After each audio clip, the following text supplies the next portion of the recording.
Kakak beradik Balun. Rangga Balun kembali memainkan jurus langkah ajaib. Bedanya kali ini ia terlihat lebih percaya diri. Benar saja, 5 orang pengeroyok tak mampu menyentuh tubuhnya. Gerakan kaki pemuda tanggung itu seperti tak beraturan. Melangkah ke sana kemari seperti orang linglung. Anehnya semakin lawannya menyerang, ia semakin lincah menghindar. Hahaha, engkau memang berbakat, anak muda. Ayo kau percepat gerakan kakimu sebagaimana yang kubisikkan tadi. Raden Kuning memberi petunjuk dari tempatnya berdiri. Enji, Kakang, maafkan aku Kakang berlima jika aku berbuat lancang.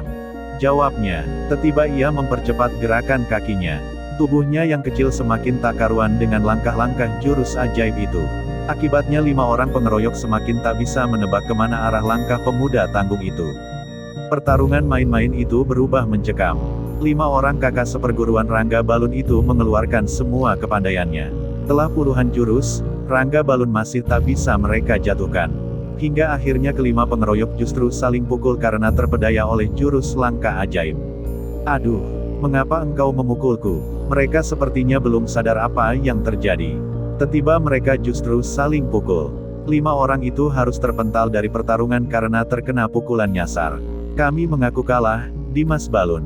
Engkau memang berbakat. Jurus yang kau tiru dari Kakang Raden Kuning sungguh hebat. Tak mampu kami menebak kemana arah kakimu melangkah. Salah seorang pengeroyok akhirnya mengakui keunggulan Rangga Balun.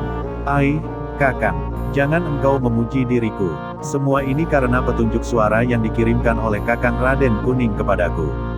Tanpa mendapat petunjuk darinya, aku mana mungkin mampu menghindari jurus silat tangan kosong kalian. Rangga Balun menjura hormat. Latihan silat di padepokan itu berubah ramai karena kehadiran Raden Kuning. Mereka semua kagum dengan orang yang selama ini kisahnya kerap dituturkan oleh guru mereka Ki Ageng Selamana itu. Tanpa dikomando, Serapen Dihya dan anak murid Ki Ageng Selamana lainnya duduk membentuk lingkaran. Raden Kuning berada di tengah lingkaran diminta memberi pencerahan kepada saudara seperguruannya. Kakang Raden Kuning, bagaimana engkau mampu menerjemahkan jurus pamungkas Sangkan Paraning Dumadi dalam waktu singkat?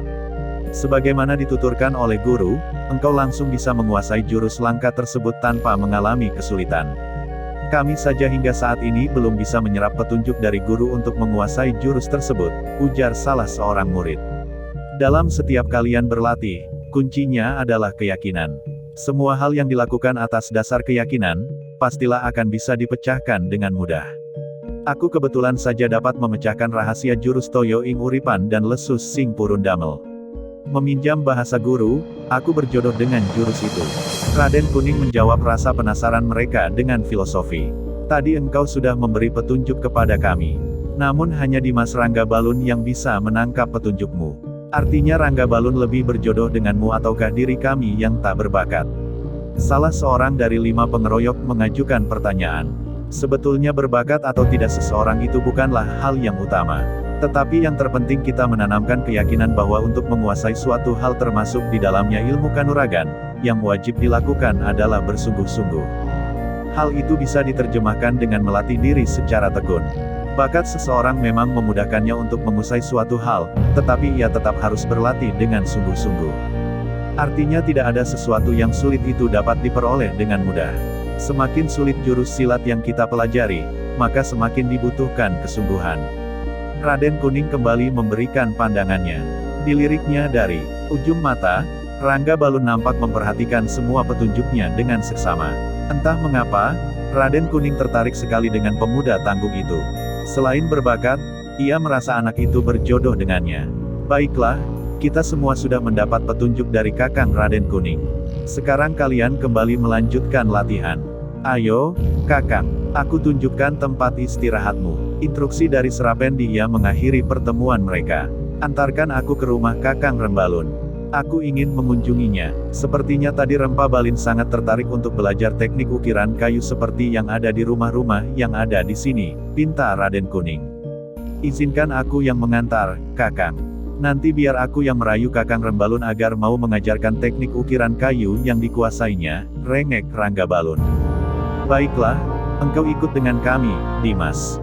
Biar nanti engkau sendiri yang membujuk Kakang Rembalun agar mau mengajari sedikit kepandaiannya. Selama ini Kakang Rembalun toh hanya mau mendengarkan rengekanmu. Serapen Dihya menyetujui usulan pemuda tanggung itu. Rumah yang mereka tuju ada di ujung kampung. Sepanjang perjalanan, Serapen Dihya menuturkan tentang Rembalun. Laki-laki yang menguasai seni ukir kayu itu adalah sosok pendiam. Mereka yang tinggal di perguruan Wanakerta tidak ada yang akrab dengan dirinya. Rembalun lebih suka bekerja tanpa berkata-kata. Oleh karena itulah tidak ada orang yang bisa dekat dengannya. Rembalun dan Rangga Balun adalah sepasang kakak beradik. Mereka ditemukan oleh guru di sebuah pedukuhan yang terletak tak jauh dari Jipang. Pedukuhan mereka porak-poranda dirusak gerombolan prajurit mabuk. Dua kakak beradik itu dalam keadaan pingsan dan nyaris kehilangan nyawa jika tidak segera ditolong oleh guru, jelasnya. Setelah berhasil diselamatkan oleh Ki Ageng Selamana, mereka dibawa ke perguruan Wanakerta dan menetap di sana. Namun hanya Rangga Balun yang tertarik belajar ilmu silat, sedangkan kakaknya Rembalun menolak belajar ilmu silat. Dalam beberapa kesempatan ia justru seperti trauma dengan kekerasan. Ilmu silat menurutnya hanya akan membuat kekerasan. Rembalun tak mau belajar silat. Anehnya, guru sering diam-diam mengunjunginya. Entahlah apa yang mereka bicarakan. Tetapi setiap kali guru bertandang ke rumahnya, mereka akan ngobrol berlama-lama. Kami tak ada yang tahu apa yang membuat guru tertarik dengan Kakang Rembalun. Yang kami tahu, ia adalah orang yang penuh misteri. Jangan engkau tersinggung jika ia tak menghiraukan kedatangan kita nanti, jelas Serapen Dihya. Tak membutuhkan waktu lama, mereka akhirnya tiba di rumah yang dituju. Rumah itu tidak besar, sedang saja. Tetapi berbeda dengan rumah lainnya, rumah yang ditempati Rembalun keseluruhannya penuh dengan ukiran kayu. Raden Kuning memperhatikan pola ukiran yang terpahat di rumah Rembalun. Ia sepertinya tidak asing dengan ukiran itu. Sepintas ukiran yang terpahat di kayu itu seperti aksara Jawa, tetapi Raden Kuning tak mampu menerjemahkan arti ukiran itu seperti ia mampu membaca aksara Jawa. Assalamualaikum, Kakang Rembalun, kita kedatangan tamu. Suara kecil nyaring dari Rangga Balun memecah suasana. Meskipun telah mengucap salam, namun penghuni rumah panggung kayu unik itu tak bereaksi. Suasana kembali hening tanpa ada sahutan dari salam yang diucap Rangga Balun. Ayo, Kakang Raden Kuning, kita masuk. Mungkin Kakang Rembalun tengah melakukan aktivitas di belakang sehingga ia tak bisa mendengar kita. Rangga Balun mempersilakan tamunya masuk. Siapa yang bersamamu, Dimas Rangga? Tiba dari balik pintu rumah kayu muncul sesosok lelaki parubaya yang berpakaian surjan. Air mukanya menunjukkan bahwa ia kurang senang mendapat tamu. Maafkan kami, Kakang Rembalun. Aku mengantarkan Kakang Raden Kuning ke rumahmu. Ia adalah murid dari guru Ki Ageng Selamana yang belum pernah datang ke kampung kita ini. Maksud kedatangan mereka, aku tak ingin tahu maksud kedatangan mereka. Yang jelas kehadiran mereka sore hari ini telah mengganggu tidur siangku. Kali ini Rembalun terang-terangan menyampaikan ketidaksenangannya.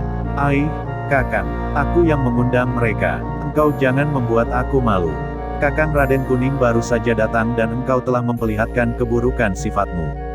Rangga Balun protes. Matanya mendelik marah ke arah Rembalun. Benar apa yang disampaikan oleh Serapen Dihya, setelah melihat adiknya marah, Rembalun merubah sikapnya. Ia terlihat lebih ramah. Engkau selalu saja tidak sependapat denganku, Dimas Rangga.